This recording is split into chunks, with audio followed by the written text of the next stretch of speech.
Good morning, beautiful girls. Yes, it's the time of the morning. And I have area in the garden to work on. So there is too much to do. You know, this is my home and I do not intend to travel anymore. I've been traveling since 2016 and I think I have enough. I've seen as much as I can in this country, Australia, and I've met so many wonderful people. And of course, wonderful people, you put them in a cauldron. No, you don't put the light in the bottom. It's just like a big pot. There's always somebody there that doesn't taste good. Such is life. We didn't grow in one same family that taught us how to be good human being. Oh, can you hear that noise?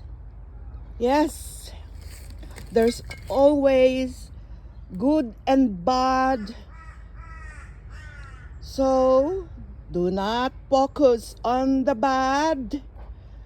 Focus on the good. Those bad people or people who behave badly or behave unacceptably, they haven't learned enough. So do not worry. They too will also understand that in this life, you got to learn to be respectful, to be compassionate, to be giving, and most of all, live life without prejudice. Without prejudice, you don't have to do anything but be respectful and learn to be kind, be a good person for yourself. After all, that that matters. That matters. Wherever you go, there will always be people that is not the same with you.